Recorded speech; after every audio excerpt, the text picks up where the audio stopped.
A single piece of paper can change the world. In Washington, in Moscow, in Kiev, it is being drafted, it is being debated in secret. This paper holds a potential future. It is a peace deal. The year is 2026. This deal could end the war in Ukraine, or it could ignite something far worse. This is a story of immense weight, power, fear, choice. The stakes are absolute. The state of the war is a grim stalemate. It is a wound that will not heal. Cities that once thrived are now skeletal ruins. Families are scattered, their homes reduced to rubble. Bitter memory. The front lines barely move. A bloody scar carved across the land. Each metre of ground is paid for with lives.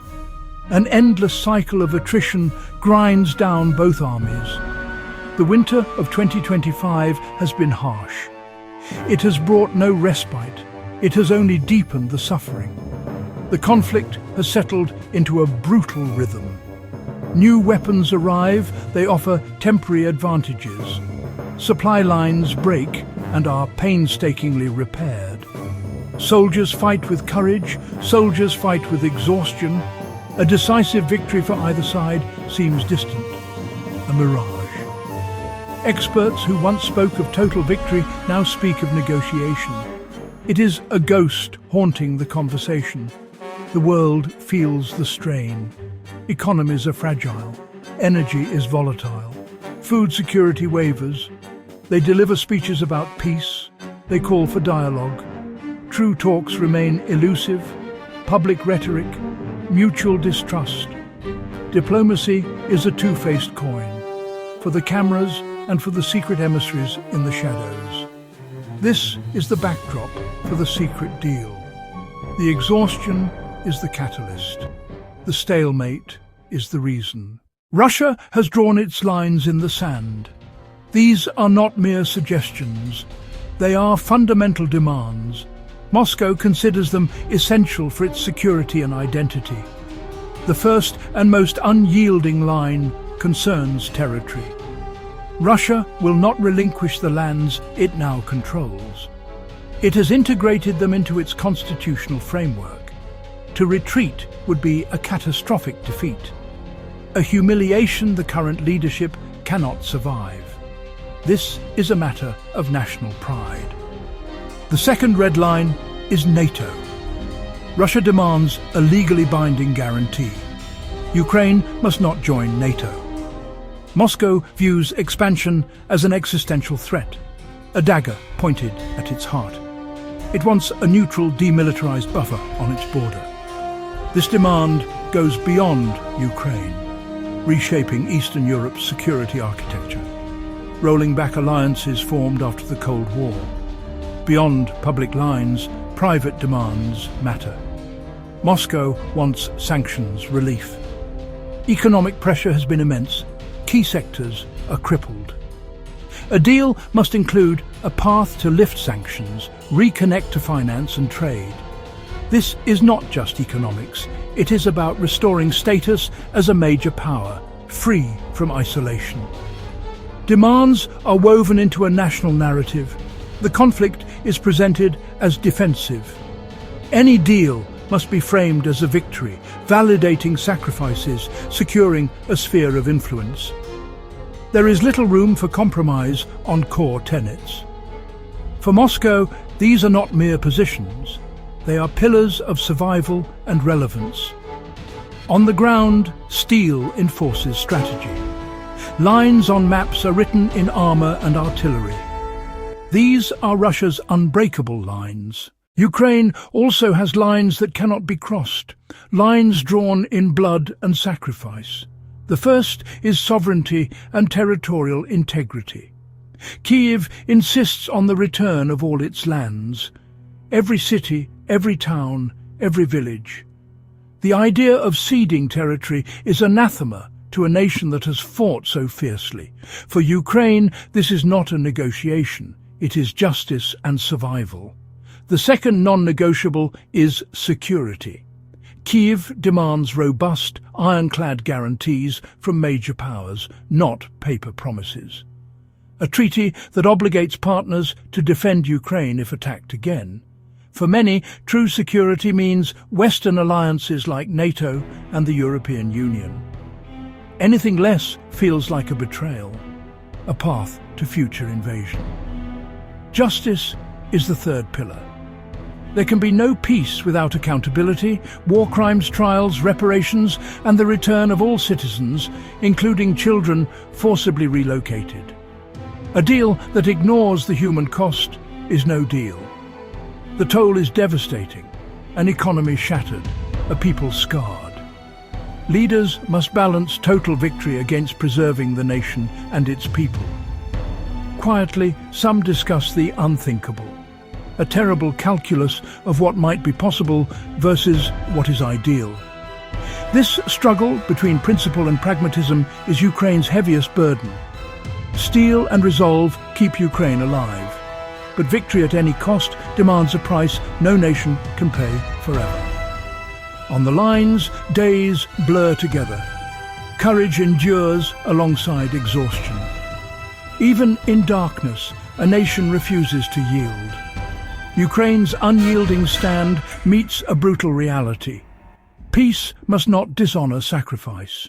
The United States watches from the center of the web. It is not a mere observer. It is the architect of the pressure. America's role is pivotal. It provides the bulk of military and financial aid. Its weapons shape the battlefield. Its intelligence guides strategy. This support gives Washington immense leverage. Aid can flow faster or slow to a trickle. A powerful tool for persuasion. Simultaneously, back channels to Moscow carry messages, test ideas, and clarify red lines, far from the public glare. The US leads sanctions and influences access to frozen Russian assets, a lever powerful enough to move Moscow. Within Washington, there is no single voice. A fierce debate rages.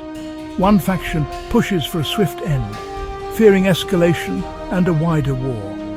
Pragmatism now to avoid catastrophe later. Another faction demands total Russian defeat, no reward for aggression. Anything less sets a dangerous precedent. Maximum pressure until capitulation. Or settle now. The outcome of this debate may be the single most important factor shaping a 2026 deal. A new administration takes office in 2025. The world holds its breath, waiting for America to decide. Aid as leverage, pressure as design. The hidden hand shapes the battlefield and the bargaining table. Secret proposals, back channels, massive aid, frozen assets, energy deals. The architecture of an American brokered peace is already on the board. What might this secret 2026 framework contain? Leaks and whispers point to a multi-stage plan, complex and delicate. First, a ceasefire and withdrawal to create a demilitarized buffer zone monitored by international peacekeepers. Not Russian, not NATO. Neutral troops stand between armies, preventing accidental escalation. Second, territory. No formal handover. Instead, a freeze. The current line becomes a de facto boundary for 20, even 25 years. Special status in the interim, final disposition postponed, internationally supervised referendums in a future generation. Third, Ukraine's alignment, guaranteed neutrality, a binding security pact signed by multiple nuclear powers. Finally, economics. Portions of frozen assets toward rebuilding. Phase sanctions, relief tied to compliance. Each element is fraught. Each a potential deal breaker. Peace has a price. For this deal to work, every side must give up something precious. For Ukraine, the cost is immense, accepting for a generation the loss of control over parts of its territory, postponing NATO membership, a wound that may never fully heal. a concession that tears at the nation's soul. For Russia, abandon maximalist aims, accept the neighbour it tried to break. Hand over portions of frozen assets, a tacit admission. A peace far short of the promised total victory. For the US and allies, a principle bends. Troops remain on Ukrainian soil. Does peace reward aggression? A message to other regimes. Can borders be changed by force? A moral compromise, principle traded for fragile peace. The brutal arithmetic of diplomacy. End the killing, accept imperfection, explain why sacrifices mattered and why concessions may save lives. Every peace deal contains the seeds of a future war. The gravest danger? A frozen territorial dispute. A pause is not a solution. It postpones, hardens grievances, and sets the stage for a future break. Ambiguous guarantees invite miscalculation. If guarantors disagree, the pact could collapse at the first crisis.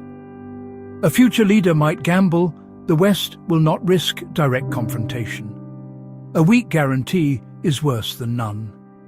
Internal collapse is a risk, massive protests, instability, even a coup.